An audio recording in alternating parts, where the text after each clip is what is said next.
Eh bien, bonsoir à tous et merci d'être présents dans cette salle et sur Internet pour suivre ce dernier 5 à 7 du CICR avant Noël, avant la fin de l'année. Comme à l'habitude, je remercie bien entendu le CAP d'accueillir cette manifestation dans ses locaux. Je remercie particulièrement Elena Cassa. Et puis, bien entendu, je remercie Christian Troubet de bien vouloir accueillir, animer ce 5 à 7 du CICR. Et je vais lui laisser présenter nos 3 intervenants que je remercie bien vivement d'avoir accepté notre invitation. Bien entendu, et comme à l'habitude, tous ceux qui sont dans la salle sont amenés et invités, j'allais dire, à intervenir activement dans ce débat. Donc merci de nouveau à tous et Christian, à toi de jouer. Merci beaucoup Ghislaine, bonsoir à tous. Donc le thème de ce 5 à 7, faut-il le rappeler, Afghanistan 10 ans après. Afghanistan 10 ans après quoi? Bien après, effectivement, le 11 septembre aux États-Unis, la volonté des Américains d'intervenir dans l'AFPAC, Afghanistan-Pakistan, toute cette zone à la traque d'Al-Qaïda, et donc depuis 10 ans, des opérations humanitaro-militaires et humanitaires conjointes avec une coalition en Afghanistan qui donc est là pour gagner les cœurs, pour reprendre le titre d'un ouvrage que je citerai tout à l'heure, Gagner les cœurs et les esprits, qui était donc une stratégie de reconquête d'une part effectivement politique sur l'Afghanistan, mais aussi d'aide aux populations. Et c'est ce qui nous préoccupe ce soir dans ces débats donc d'humanitaire, c'est de voir ce rapport aux populations. Alors trois intervenants, 3 invités avec nous. Jacques Demeillot. Jacques Demeillot, vous êtes du CICR, vous dirigez au CICR toute cette vaste zone géographique de l'Asie du Sud, mais vous êtes aussi un homme de terrain, et pendant des années vous avez été en mission sur le terrain, et en particulier aussi en Afghanistan, entre autres pays. Alain Boinet, votre voisin Alain Boinet, donc fondateur et directeur général de Solidarité Internationale. Alors Solidarité a une longue histoire avec l'Afghanistan, et vous-même aussi, vous vous rappellerez peut-être tout cela.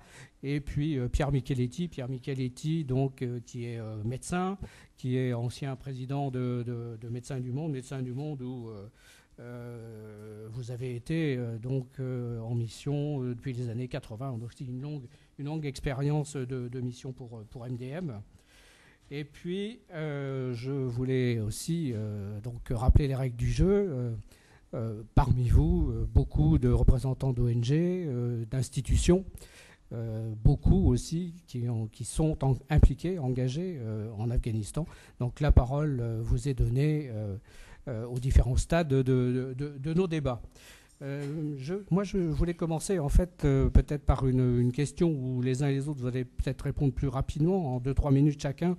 C'est déjà de rappeler qu'au cœur de l'Afghanistan, des populations, au cœur des enjeux politiques, il y a aussi des populations que vous, CICR, vous, Solidarité Internationale, vous, MDM, secourez depuis des années. Donc peut-être un petit mot déjà sur l'état de ces populations.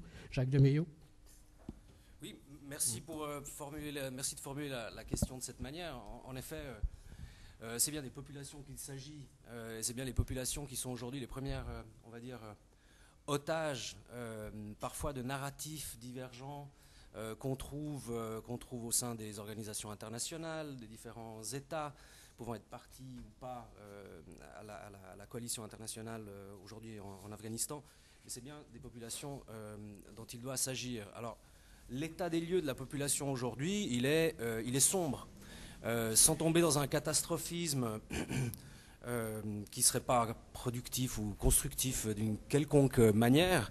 Ce qu'on peut dire, c'est que les populations afghanes, tout d'abord, elles sont extrêmement hétérogènes, mais elles partagent un certain nombre de choses, de déficits, de vulnérabilités. La première, c'est un tableau général qui est celle d'un pays enclavé, pauvre, sous-développé en tant que tel, et qui, ces 30 dernières années, a connu des conflits qui n'ont fait qu'affecter d'autant plus sa capacité de subvenir lui-même dans la paix et la sécurité aux besoins essentiels de sa propre population. un PIB qui est parmi les plus bas du monde, donc 27 milliards par personne, c'est 900 $ par habitant. Une situation, la balance commerciale, même nous en Europe, on n'a vraiment pas de quoi se plaindre, ça c'est absolument clair, mais de manière beaucoup plus pointue, un non-accès à des services de base qui vont de la sécurité physique immédiate à celle de l'accès à des soins de base ou à l'eau, par exemple, avec une toile de fond qui est celle d'un conflit qui perdure, qui évolue, qui prend des différentes formes, qui aujourd'hui est un conflit armé non international avec une composante internationale et qui est appelé à perdurer. Un dernier mot sur le sort des populations, ce qui caractérise les termes les plus employés par les populations avec lesquelles nous sommes en contact le plus direct, c'est-à-dire les populations directement exposées ou affectées par les conflits, en particulier dans le sud, dans le sud-est et dans d'autres régions.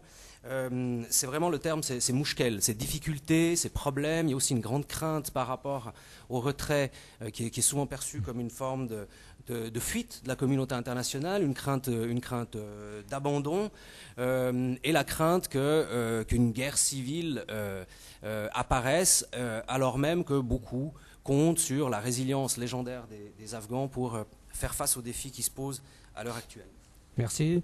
Donc Pierre Micheletti, le chef des opérations du CICR pour l'Asie du Sud, vient de nous dresser un premier tableau. Vous écriviez récemment dans Libération, dans une tribune, la constellation des 400 ONG internationales présentes en Afghanistan n'a pas été capable de parler d'une seule voix, mais pourtant il est consensuel lorsqu'il s'agit de qualifier l'indéniable pauvreté. Et vous ajoutez aussi la violence, les maladies, la malnutrition chronique, les ravages de la toxicomanie, etc. etc. Qu'ajouter ?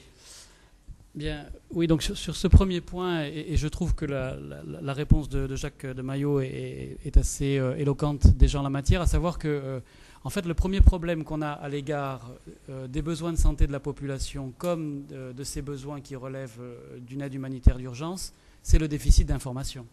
C'est-à-dire que les choses dont on peut plus facilement parler aujourd'hui, ce sont plus les déterminants des mauvaises conditions de santé que de diagnostics effectifs de cette population, parce que ça va être en filigrane de tout le débat qu'on va avoir ce soir. Un des problèmes majeurs à laquelle est confrontée la population et donc de facto les intervenants auprès de cette population, c'est le déficit d'accès.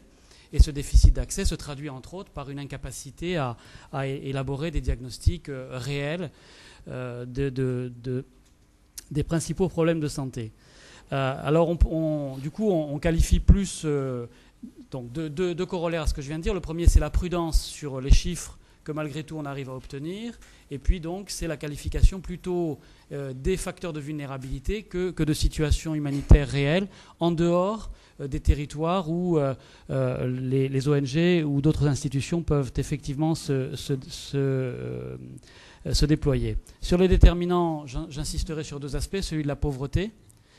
Et dans tout mon propos, la prudence sera de rigueur. On estime que sur une population de près de 30 millions d'habitants, 9 millions vivent sous le seuil de pauvreté absolue, c'est-à-dire avec moins de $1 par jour, et que 5 millions vivent avec moins de $2 par jour, qui est donc un des principaux déterminants des questions de santé. On ne peut pas évoquer les questions de santé sans évoquer un autre facteur de vulnérabilité qui est le déplacement. Et or, ce qui caractérise l'Afghanistan, c'est que ça a été quand même le recordman du monde en valeur relative de population réfugiée dans les pays limitrophes, et que ça reste un pays où le déplacement interne est aussi un phénomène majeur, avec le phénomène de bidonville en périphérie des 4 ou 5 grandes villes afghanes. Et je vois François Grunewald qui est dans la salle, il aura certainement l'occasion de nous dire en tant qu'ingénieur agronome quelques éléments de réalité sur les conséquences de ce déplacement interne. Alors pour ce qui concerne les diagnostics de santé à proprement parler, on a une espérance de vie qui est estimée à moins de 50 ans, bien moindre que de 50 ans. On a un indicateur qu'utilise volontiers l'UNICEF, qui est le taux de mortalité des moins de 5 ans, qui est considéré comme un des plus dégradés, qui pointe l'Afghanistan comme un des pays les plus pénalisés au monde. On a le taux de mortalité maternelle, qui est un autre indicateur intéressant dans le champ de la santé, qui est aussi très dégradé. On a une malnutrition qui semble importante, surtout dans les provinces centrales de l'Afghanistan. Et puis deux diagnostics qui sont malheureusement plus aisés à faire, c'est la violence et on voit des chiffres de la violence à l'égard des populations civiles qui vont crescendo depuis 2006. Et en ce qui concerne plus particulièrement l'implication de Médecins du Monde, je pourrais témoigner des questions de toxicomanie. Une toxicomanie qui prend une ampleur inédite dans ce pays, qui est un producteur de longue date, mais qui est de plus en plus producteur aujourd'hui, et un pays dans lequel on estime à environ 1 million le nombre d'usagers de l'opium ou de l'héroïne.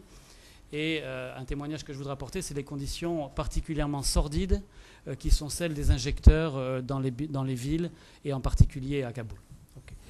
Pierre Micheletti, je rappelle, donc vous avez coordonné un ouvrage dans lequel on retrouve beaucoup de signatures, dont certaines qui sont présentes ce soir. Afghanistan, gagner les cœurs et les esprits, ouvrage collectif donc qui fait le point sur la décennie que nous allons évoquer dans un instant après avoir écouté Alain.